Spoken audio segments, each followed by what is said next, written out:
Hello friends, I am Dr. Radhika Kopikar, a board certified dermatologist and medical head, Kopikar Dermatology Skin Hair Laser Clinic in Mumbai. And today we are here to discuss about a very popular skin treatment which is used to smooth and improve the texture of the skin, which is called chemical peels. Chemical peel is the commonest procedure used in dermatology for a variety of skin conditions from acne to pigmentation to rejuvenation to wrinkles. It's an extremely versatile tool in expert hands. In this video, you will understand all about chemical peels in detail, the different types of chemical peels used, when to do it, what skin conditions can benefit with it, and how the process goes. So do stick till the end of this video. Chemical peel is a very simple in-office procedure which is intended to remove the top dead layers of the skin. In order to achieve this, the peel solution that is applied causes a very controlled injury to the skin. Don't be afraid, this injury then causes a wound healing cascade to start. This leads to reepithelialization of the skin, which means that your skin rebuilds itself. It has the capacity to reform and in turn causes epidermal and collagen remodeling, which leads to a new skin formation which is now less wrinkled and has a better texture and smoother than before. If you have visited a dermatologist's office, you most definitely know about a chemical peel because it is very commonly used in various kinds of skin problems. And this brings us to the next topic, that is the types of chemical peel. So there are various types of chemical peels used in your dermatologist's office, and they are very carefully selected depending on your skin condition, your skin concern, your skin type, and what we need to achieve with it. Alpha hydroxy acids are naturally occurring acids such as glycolic acid, lactic acid, mandelic acid, azelaic acid, citric acid, and pyruvic acid. We will take these one by one. Starting with glycolic acid, it is derived from sugarcane juice. It is an excellent keratolytic, which means that it removes the top dead layers of the skin. It inhibits melanocytes, which are the color producing cells of the skin, which means it will give a nice glow and a brighter effect to the skin. It is also a great anti-inflammatory and an antioxidant. Lactic acid, on the other hand, is derived from sour milk and tomato juice. It is the largest of all alpha hydroxy acids and it maintains the natural moisturizing factor of the skin. It is great for maintaining the skin hydration and skin barrier and has excellent moisture controlling properties. Mandelic acid is derived from almonds, whereas azelaic acid is derived from wheat, barley, and rye. So you see that most of these acids are found naturally and are extracted from natural sources. The second category of peel is beta hydroxy acid peels. Here, salicylic acid is the most commonly used beta hydroxy acid. It is an anti-inflammatory as well as antibacterial, and as a result is used a lot in acne conditions. It also reduces the sebum secretion as well as remove the top dead skin cells. Salicylic acid peels are contraindicated in pregnancy, lactation, and in people who are allergic to aspirin.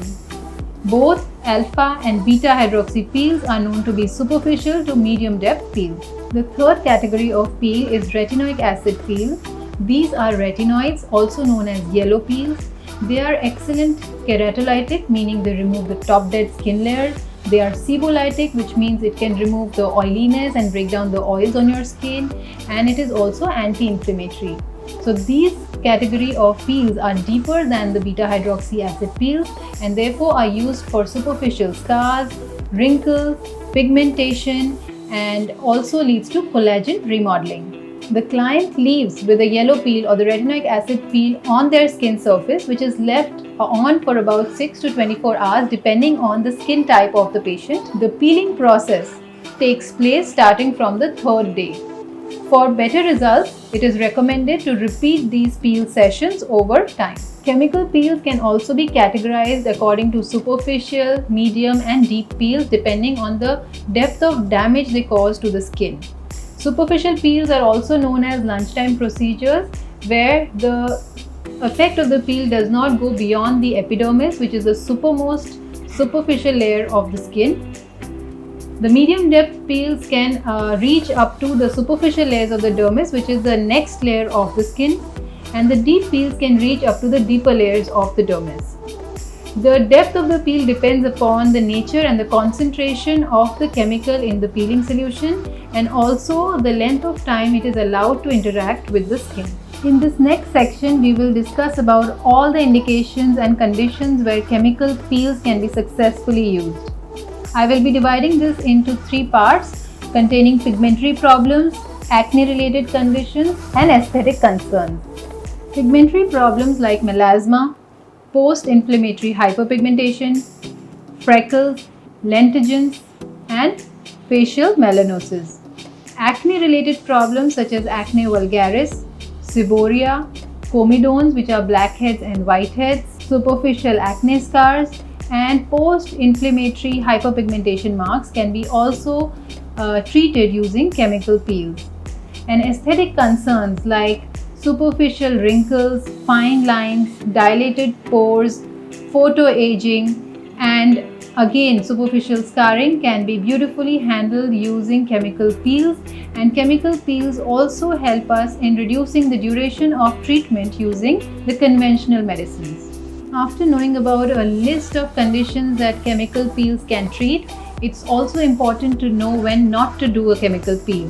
So I highly recommend you go to your dermatologist before opting for a chemical peel treatment, because it is very likely that your dermatologist will not recommend it to you if you have a keloidal tendency or frequent cold sores, if you have herpes simplex infection or in bacterial infection, if you have an uneven pigmentation, or if you are on certain medications, also if you are HIV positive, or you have unstable vitiligo or psoriasis.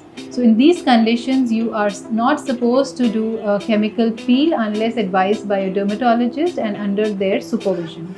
Before going for a chemical peel procedure, it is important to avoid any waxing, scrubbing, bleaching or massaging of your skin for at least 1 week prior to the procedure, and also stop using your retinoids and retinol containing creams and serums for at least 48 hours before the procedure.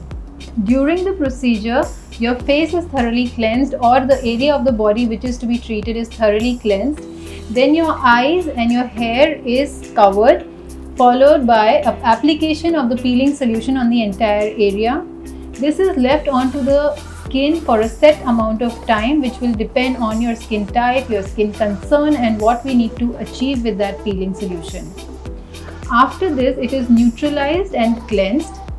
During the procedure, you may feel a slight burning or a stinging sensation for about 5 to 10 minutes while the procedure is on, and after the procedure, ice application can be done to soothe the skin. After doing the peel procedure, your skin may feel a little sensitive and it is more prone for sun damage.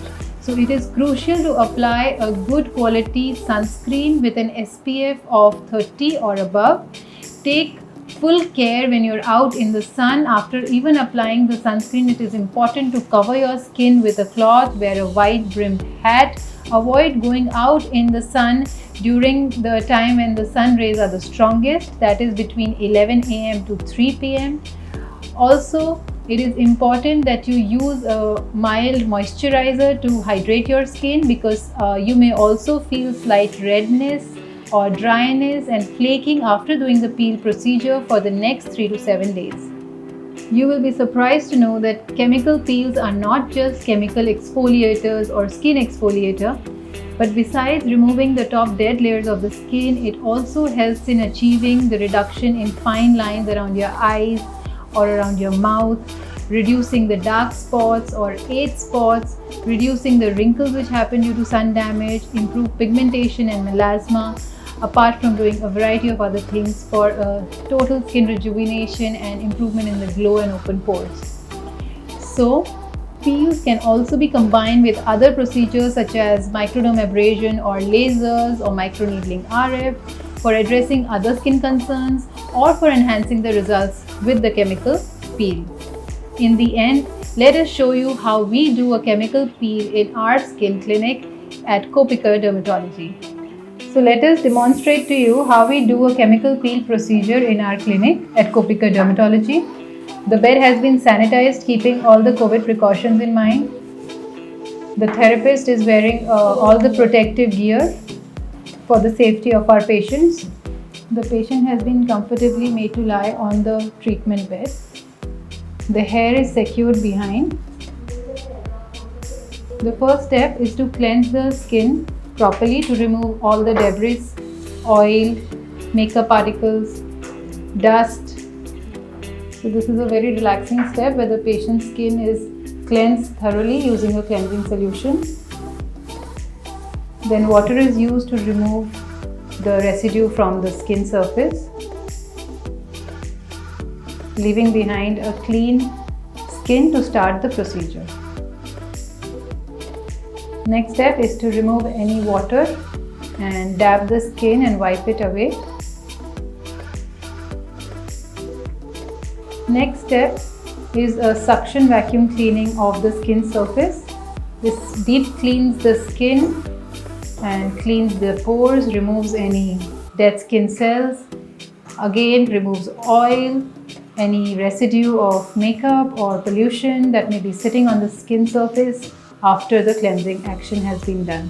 This step also helps in clearing the pores and removing the superficial blackheads and whiteheads that may be stuck onto the skin, which helps in greater penetration of the peel solution, resulting in better outcome. Next up is the actual application of the peel solution. The type of the peel is highly personalized and customized depending on the skin type of the patient and the skin concern that they have come for. We generally suggest 6 minimum sessions of peeling, which are spaced either 15 or 20 days apart. Proper gap between the skin peeling sessions is essential to get the best outcome. Peel solution is evenly applied on all the skin surface of the face in a very systematic way so that there are no skip areas. The forehead, the cheek, the chin, nose, and also the eye is covered. After this, the next step is to neutralize the peel using water and a neutralizing spray and completely clear the skin. No residue should be left behind of any kind. Now again, we are dabbing the skin and removing any excess water. The peel procedure is almost complete here, but before allowing the patient to step out, it is very important to apply a broad spectrum sunscreen throughout the face, because as we know that after the peel procedure the skin is more sensitive towards the sunlight. We need to protect it. This is a very important step, and even when the patient goes home, it is important that the patient continues using a good quality sunscreen, broad spectrum coverage every day, even indoors. So apply a thick layer of sunscreen on your face every morning. Repeat it every 3 hours. So this is the end of the treatment. As you can see, the skin looks absolutely clear and it is a painless procedure with no downtime, and the patient is free to go back to their daily routine. They can go back to their office. So this is also known as a lunchtime procedure, where patient can come during the lunch break, get it done and go back with no problem at all. The peeling happens at a microscopic level. It is not a visible peeling that will happen after doing all the chemical peels. Some deeper peels may give you a visible peeling, but that is not true with all the peels that are applied on the skin. Peeling happens at a microscopic level, so visibly the skin looks clear. You may feel a little bit of dryness or dehydration, for which moisturizing with moisturizers will help.